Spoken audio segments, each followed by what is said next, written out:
Welcome inside One Giant Step, an Audacy original. Yes, Audacy's only original New York Giants podcast for Giants fans by a Giants fan. I am Shaun Morash, and a very special edition of One Giant Step is, once you get to the flyers of Jamison Crowder in free agency, I think it's a good time to look back and really handle on everything Joe Schoen and the Giants have done here to prepare themselves for the 2023 season and ahead to the NFL draft season, which is going to be here within the month. And if you are listening for the first time, maybe this has popped up, somewhere on the WFAN YouTube page, whether you've, gotten this on your Spotify, anywhere podcasts are downloadable. We are available everywhere podcasts are available. And of course, free on the Audacy app. But download, subscribe every time a new Giants podcast pops during this very busy draft season. You get a little ding, ding, ding, ding, ding alert to your phone. Boom, it's there. Click. And that's exactly what you want to do. And, as long as it's draft season, somewhere else you want to subscribe is golongtd.com, where our next guest, Tyler Dunne, is the founding father of long time now. I can't believe I'm going to say this because it felt like he was a baby in the industry not that long ago, but a long time covering the NFL with some long-term stuff. To say he's been on Aaron Rodgers' bad side a time or two. If you're a Giant fan who hates the Jets now, that's maybe something to root for Tyler for here as well. But Tyler Dunne joins us now. Ty, what's up, man? Thanks for hopping on the pod tonight. Shaun, it's good to see you because we talk so much, with the DA show. We've done this show before. Very rarely do we get to have this face-to-face interaction. It's a special night here on Thursday. Yeah, and just what the world needed. More bald guys with beards talking football. I mean, we don't have enough of that. You're getting plenty of that right now if you're catching it. I totally agree. The persecuted white bald male. I mean, it's just a real thing. So we have to do our part. Yes, exactly. Exactly. So the reason I wanted to have you on, Ty, obviously, the subscriptions to golongtd.com. By the way, perfect Father's Day gift if you want to get a jump on that ahead of the summer as well. How about that?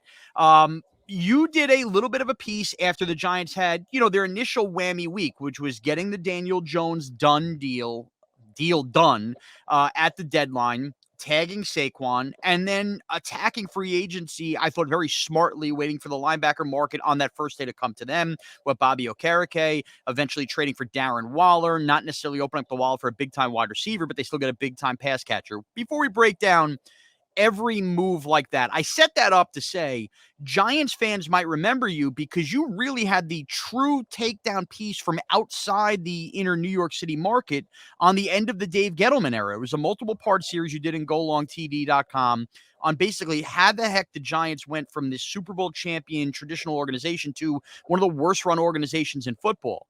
It is amazing that basically a year and a half later, the Giants are coming off of a playoff win and very active, but not stupidly active in the free agency market and building the team in the right way. So let me just start with this, Tyler. Off of writing that original piece a year and a half ago, seeing what you're writing now about the Giants, are even you surprised at how quickly they have turned this thing around? I would have been stunned, floored. I would not have believed you for a split second if you told me this, right then, a year ago, after those stories came out. But when they hired Joe Schoen and then they hired Brian Daboll, and these are, living here in Buffalo, having somewhat of an intimate knowledge on both individuals and right. Just how they kind of went about the process of drafting Josh Allen through Schoen, how they went about the process of developing Josh Allen with Daboll. I am not surprised, to be honest. I mean, I was stunned that they actually thought outside of the organization, because that's been the problem, right? It's so incestual, and it's just kind of a friend of a friend or somebody with a tie to ownership that's kind of, even Gettleman is, the retread of all retreads to bring him back. Gettleman outside thinkers was huge. Gettleman counts his Super Bowl rings when he was basically like an assistant office scout. So that's all you need to know about that. Those count as his Super Bowl rings that he's earned. But yes, are they right next to the right next to that asshole sign on his desk, right?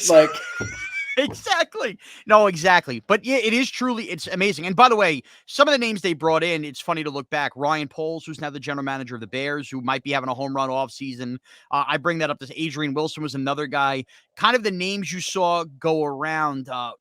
Austin Fort, too, was another guy they brought in. These were all the names that they interviewed outside for general manager. And it's kind of crazy to see all those guys doing good work now, which makes me feel like the Giants hit a home run with Joe Shane, but they might have been all right either way if you look at the job all those guys are doing. But anyway, Shane plays the first season really smart here. Clearly Dable is an animal of a coach getting the most out of nothing. But it was really funny when the Giants got the deal done with Daniel Jones, Ty, because Joe Shane, one of the first things he said in his press conference when the deal got done was, essentially last year there were guys that they wanted to bring in, even bottom of the barrel guys that they simply couldn't afford. That's how tight Gettleman had left the cap. And to be able to do what they did, despite being that tight, just speaks to, you can almost argue made Joe Shane, on the fly become a better GM, the gymnastics he had to do while a team was in contention. That's where that Bills experience really came in handy. I know Joe has spoken about it with the locals out there, but early on in those Bills days, the salary cap was in a pretty rough place too, and they really had to work that waiver wire. I mean, Isaiah McKenzie, who I did a podcast with here in town, he was one of those waiver wire pickups that ended up sticking around for 5 years. So what did they do? They found Isaiah's best friend in Orchard Park, New York, Isaiah Hodgins, and he has a big year for them. I mean, that's what they were forced to do. Those were the acquisitions. It was, Kmart, DVD bin, $5 for 10, like anything they could get on the cheap. Right. The corpse of Landon Collins. Right, exactly. Right, the corpse. And then to make the playoffs, to win a playoff game, it speaks to everybody that's in charge there, number one.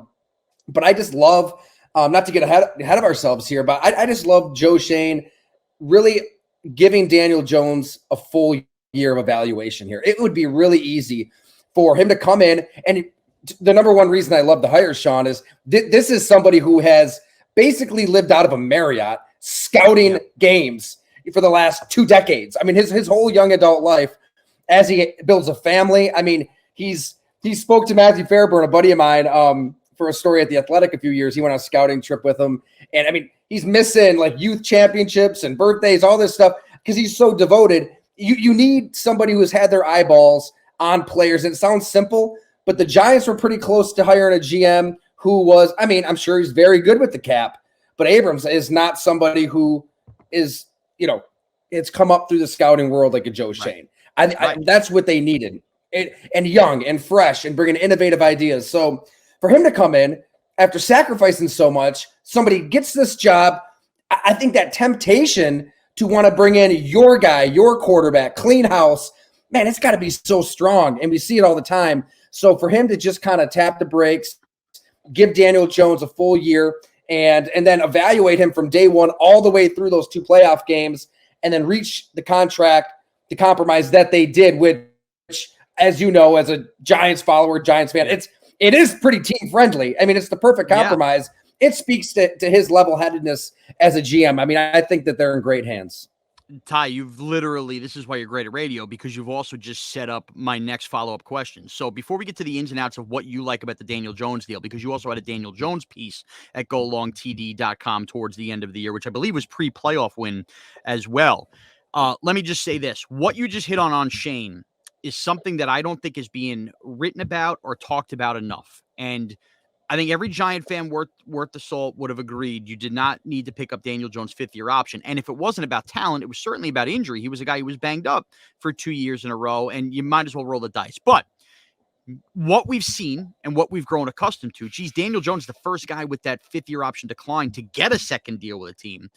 It's not just Daniel Jones now as well, Tyler. You may not be, aware of this, or maybe you are, but Darius Slayton is a guy Giant fans love, okay? Well, or love to hate at times. He has a drop issue, but he could be a burner on the outside, but he was one of our own, right? Drafted by the Giants out of Auburn in the 5th round, one of the Gettleman picks that stuck around.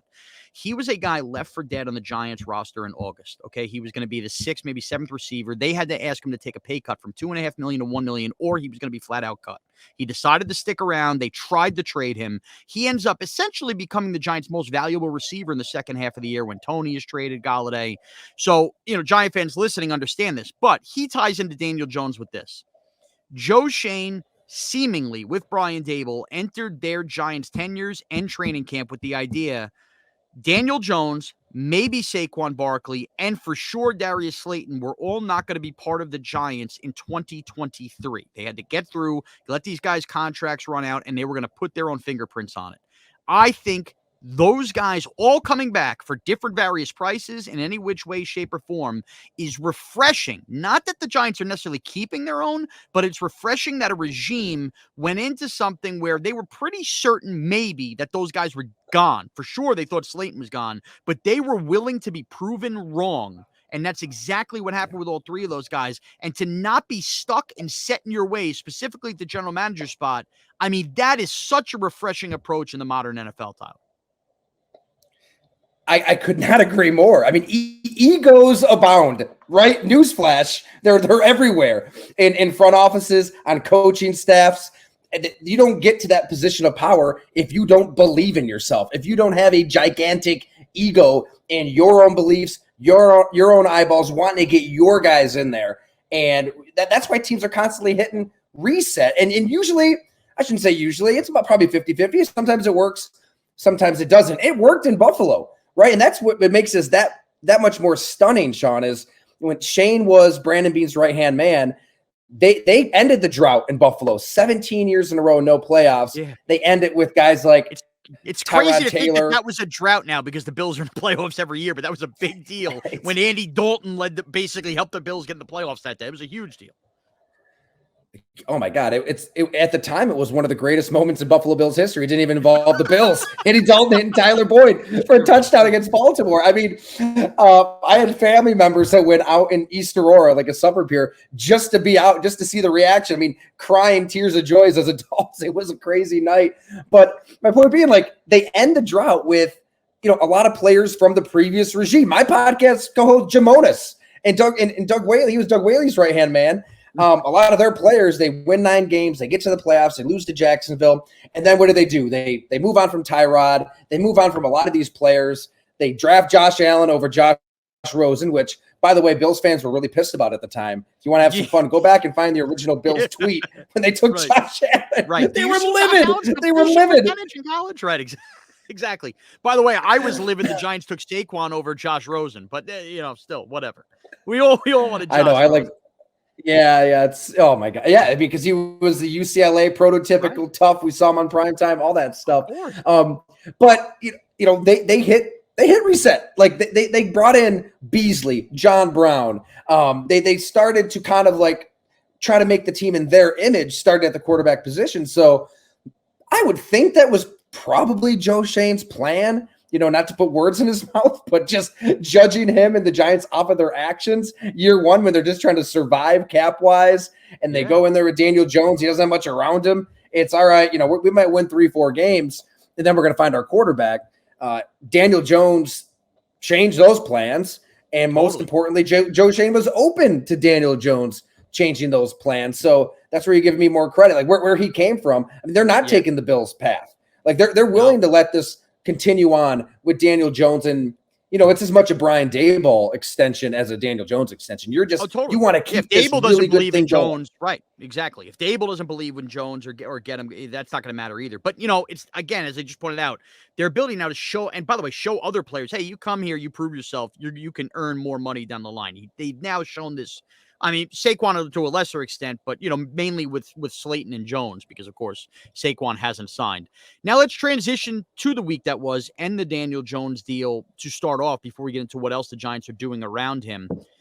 You mentioned a little while ago, Tyler, very team-friendly deal and, player-friendly for Jones to the extent of he kind of reset the market as far as not yet proving himself to be an elite quarterback, but getting $40 million on the annual value. But the Giants are in a contract, as you wrote about as well, where they can get out after 2 years. It cost them a little dead cap in year 3, but, they're committed, but they can get out fairly quickly without it costing the general manager his job. After you wrote that piece on Daniel Jones and he continued that surge, wins the playoff game, and look, you want to put the Eagles' playoff loss on him. I think it was on the whole team, and I think they were a little overwhelmed in that game, but still, he was the best player, arguably, out of any team in wild card weekend, the way he performed versus the Minnesota Vikings. Where do you stand now, and the people you talked to then and now stand on Daniel Jones and the trajectory as the Giants have now paid him and locked him in? He's like for a quarterback with a somewhat, pedestrian, boring name and even game, you could say he's got to be like the most fascinating quarterback in the NFL. I mean, he's right up there because you can get opinions all over the place. I wrote that story. It might have been a week or two before that Colts game when they clinched the playoff berth, Yes. and It at might the have been time, after they won in prime time versus the Commanders when Thibodeau had the big day. I think that was when the Bulls started to roll on the Daniel Jones stuff he did. I think. I could be wrong. So there was an NFC exec that I talked to who's been in this position before. Do we extend this quarterback? Do we not? And I mean, he can make you believe. He's like, look, Jalen Hurts, a quarterback in your division, always been a stud, always been a star. High school to college to the pros, been big time moments and delivers. And he's just like Daniel Jones. Nobody really wanted him out of high school. Princeton, but they didn't even really want him. And he gets to Duke, and he was never that star at Duke, and he kind of gets to the Giants. And he's like, there's never that moment that showed you this guy can just be that dynamite threat. Yet there's also the Rich Gannons of the world, and God, who else I talked to for that story? Giants teammates and some other scouts around the NFL and some sources around the organization that are like, look, yes, he does have these limitations. He might not have this throw through a brick wall arm strength. He might not have he's the fastest quarterback in the NFL, right? Yeah, Vanilla Vic. But I think the point is this can work even then, even before that Colts game, even before the playoff win. This can work because you've got arguably the greatest teacher of the position as your head coach, and he's going to be unbelievably critical. Brian Daboll isn't somebody who coddles you. I mean, he pushes you. I always liken him to Mike Holmgren with Brett Favre early in his career. I mean, Holmgren would just ride Favre. He'd get on him, and he got the absolute best of him. He harnessed and maximized, the strongest arm in the NFL. And you saw that with Josh Allen. He was a different quarterback without Brian Daboll. I mean, the numbers might have looked similar. If you watched him game to game, play to play, it was different. So if he believes in Daniel Jones, then everybody should believe in Daniel Jones. So that's kind of what I try to figure out with that story. And, the lead of the story, which we talked about on the post-game show, is training camp, right? He put him through hell. Setting him up he to gave fail. the Blaze the wink. He set him up to fail and set Tyrod up to succeed as the backup because he knew that the position is mental as much as physical, and he wanted him to fail, and he wanted to see, that the coverage be what the coverage would be. I mean, better than me. I wasn't following it every day, but it probably wasn't pretty. And then when this guy, he would react to it. I could tell you, because at my heart, I've always been a Daniel Jones defender more than anything, because I think the organization has failed him. And even in his low moments, you could clearly see the athleticism and the ability to make plays. But I could tell you in training camp, I mean, he led to Dable. Led to serious bar arguments amongst friends of Giant fans and stuff like that. Like the highly debated, I hate Daniel Jones versus you don't know what you're talking about. And it was like, that was the breadcrumb, him failing in camp and Tyrod succeeding. And people really thought Tyrod could be starting by the beginning of October. Oh, by the way, Tyrod Taylor, the perfect backup quarterback to have for a guy that gets banged up. Daniel Jones just happened to not miss many games this year. With that, Tyler, Daniel Jones is not going to be the little engine that could at a Duke anymore now, right? I mean, he's won a playoff game in this market in New York City. By the way, the other team in town might have Aaron Rodgers playing this year. Not that you want to judge yourself against the Jets, but that's going to matter from a fan base point of view. When you get the contract, and even if it's not Patrick Mahomes money, $40 million a year on an average, I know it's a little less on the cap hit this year, is a big deal. The expectations are now there. Like, and the idea that he threw 15 touchdown passes is a little overblown. He didn't play the last game. He ran in 7. What should he slot at the 2-yard line and throw those in to make people happy? But nonetheless, 22 total touchdowns. That number has to go up. They have added Darren Waller. They didn't add a number 1 wide receiver. Let's see what they do in the first round of the draft. They add a guy like Paris Campbell with some incentives. They bring back Slayton. They bring back Hodgins. They bring back Sterling Shepard. They sign a guy like Jamison Crowder. I mean, they have a bunch of who knows number 3 receivers again, but Darren Waller is the big one. So a two-parter for you. Number 1, what do you think the realistic expectation on a step forward for Daniel Jones should be? And number 2, do you think Darren Waller is that perfect, complement that should help us exceed those expectations for Jones and this offense with Dave? No doubt. I mean, I think it's a guarantee that he's just going to be better in 2023 than he was in 2022. I mean, Guarantee. all the weapons around him, Darren Waller, guarantee. I mean, a full off season with Brian Dable. It's a complicated offense. I talked to Isaiah Hodges, actually exactly where I'm sitting here at my bar down in the basement. And he's like, man, this offense for receivers, unbelievably complex because you've got option routes, you've got layers and routes playing off of each other, and then the rhythm of the play calling on top of that. There's a reason he succeeded so quickly as a waiver wire pickup in the middle of the season. He was in Dable's offense for 3 years in Buffalo. He knew what to expect. So for Daniel Jones to have another year in that offense is immeasurable. I mean, his numbers will be better. He'll throw for more yards. He'll throw for more touchdowns. I mean, it's hard to put a number to it, but I mean, he's got to get close to 30, I would think, passing alone. Yeah, and if you focus on that number, which so many people do, the Giants were 16th in the NFL in touchdowns scored per possession, which I think is a more telling stat because it's about what you do when you have the ball. So they were exactly middle of the pack despite the weapons they had. So now you add a Darren Waller, and look, say what you want to say about Paris Campbell. I got to assume that this is an offense where if he's, first of all, look at the quarterbacks he's played with as well, by the way. That does matter. I think that he will be a little bit of a factor here this year, and again, what they do in the draft. So, even if you're not focused on the, hey, 15 touchdowns needs to become 30, 16th in the NFL, I think it's fair to say, this team should try to get to that number 10 maybe in the league in touchdowns scored per drive. And oh, by the way, that complements with a very aggressive Wink Martindale defense.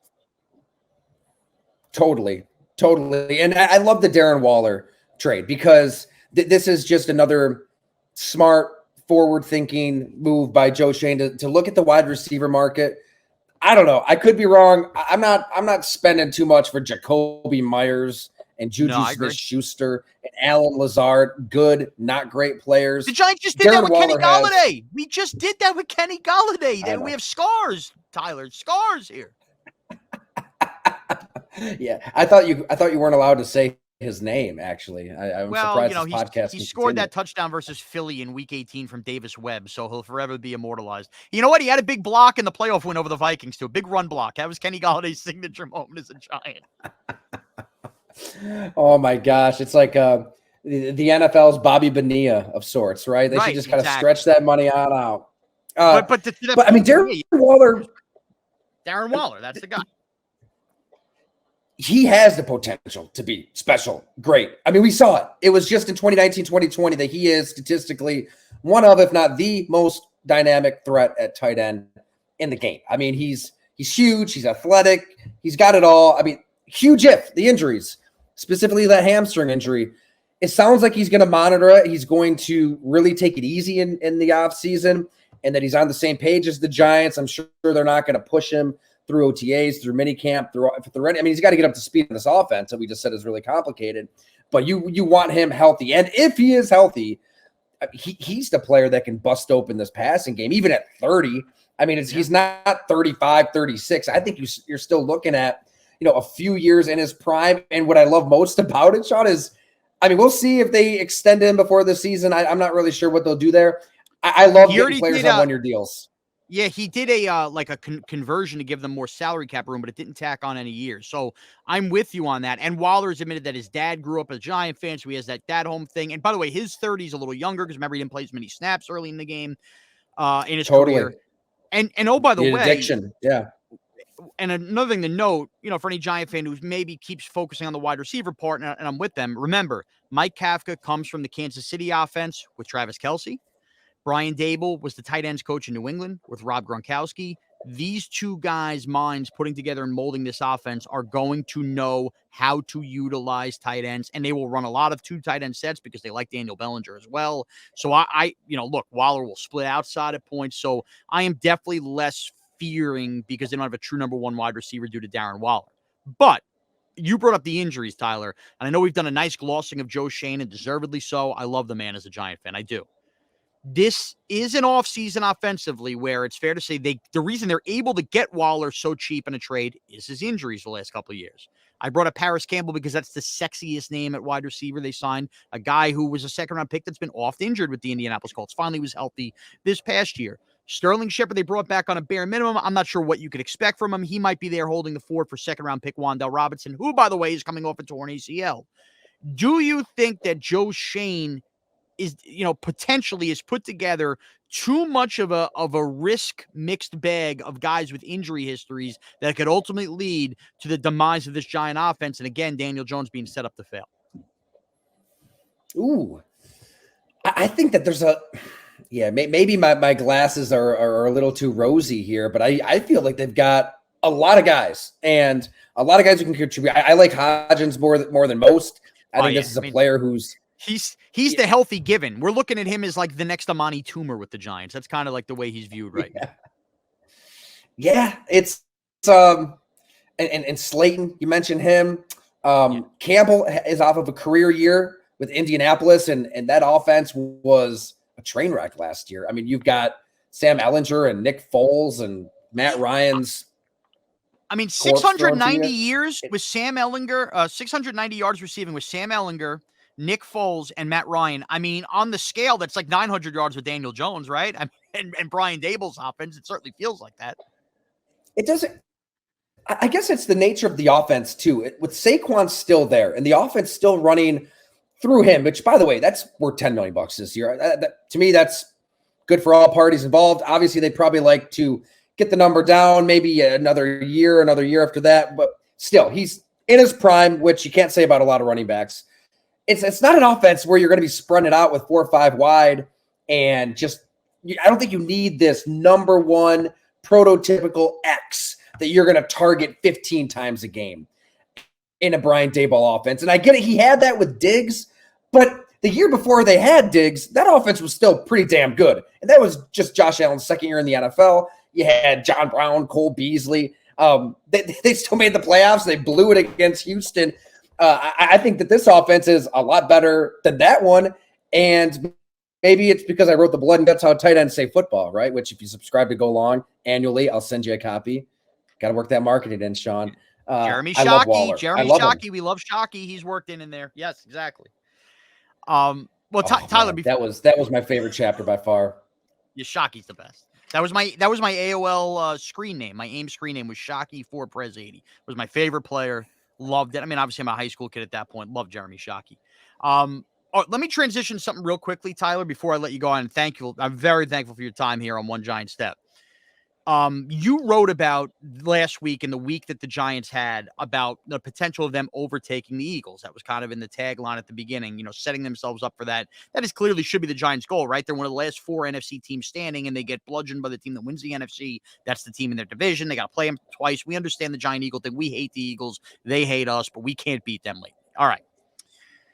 Where do you think the Giants before the draft now stand in terms of the steps they've taken and the stuff Dallas and Philly's done in the offseason in this division? Are they still a third? Are they a distant third? Have they passed Dallas or are they seconds? I'm curious from the outside where you think of that. And, on the flip side, wherever you put them in that marker, where do you think the biggest glaring weakness is now that free agency's winded down on this Giant team, and how quickly can they fix that? I promise you I'm not pandering, clearly, because of, that series last year when it was very ugly. So your listeners know I'm not just trying to kiss their ass. But, I think Dallas, as long as Jerry Jones is the owner, Mike McCarthy is the head coach, I will never believe in the Dallas Cowboys. And I love Dak Prescott more than most. I think he might even be the second or third best quarterback in the conference. But I don't know. I feel like this is a head coach that's going to hold them back. I mean, he just fired a bunch of his longtime assistants back to the Green Bay days. I mean, you're seeing the scapegoats lined up, and it's not going to be pretty, however that ends. So, yeah, I'm not worried about Dallas from the Giants. And Philly and New York, it's such an interesting case study because Jalen Hurts is going to get paid. He's going to get paid a lot of money. And they're already losing guys in anticipation of that contract. I mean, the roster's already kind of getting gutted here. And the Giants are navigating. Right. Hargrave, TJ Edwards, and CJ Gardner-Johnson, who was their interception machine this year. Right. Completely. Yeah. Thanks for rattling those off. There were so many that I forget.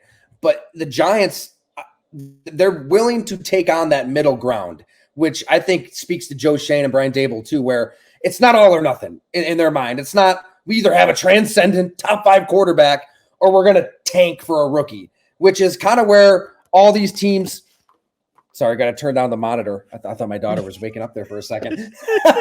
Which she heard you say the those Cowboys are going nowhere. She heard you say the Cowboys are going nowhere, and she was fired up.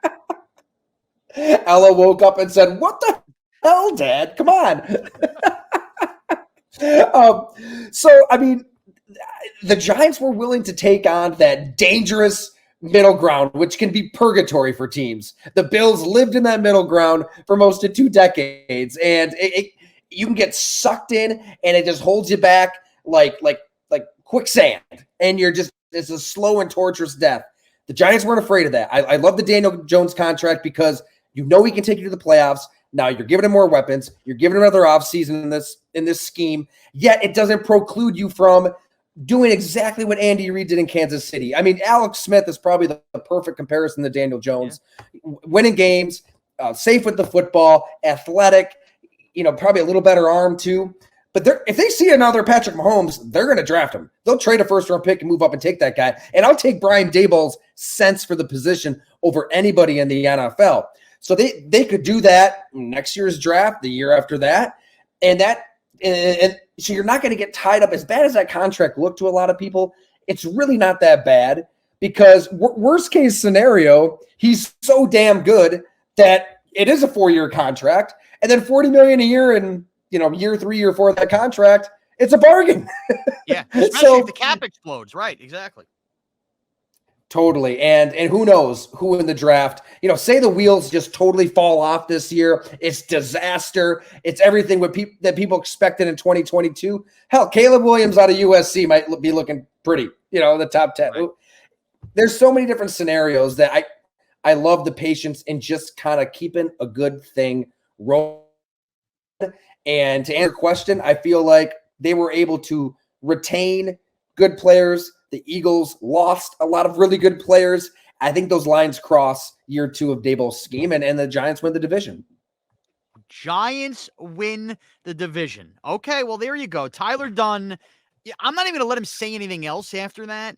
Go to golongtd.com and subscribe. Folks, you just got somebody who doesn't live right here in the immediate tri-state. Now it's Buffalo. And he just told you he thinks the Giants are going to win the division based on what they did. So he also said the word not pandering. So clearly, this is a very unbiased guy. Again, you can follow Tyler Dunne on Twitter at Ty Dunne. He's wearing that very comfortable looking Go Long TD hoodie if you're watching on YouTube. And I'm serious. Ahead of the draft, Tyler Dunne just churning out pieces league-wide. This isn't obviously a Giant-oriented website newsletter. You want to follow the league, you go follow Tyler Dunne on Twitter and go subscribe to golongtd.com. Ty, I'm fired up, man. We got to have you on again before the season. And, of course, all the other outlets, The Fan, CBS Sports Radio, all the Audacy stuff I can get you on. I appreciate your time as always. Hey, man, I just love shooting the bull with you, Shaun. You are omnipresent. You're everywhere. You bring it.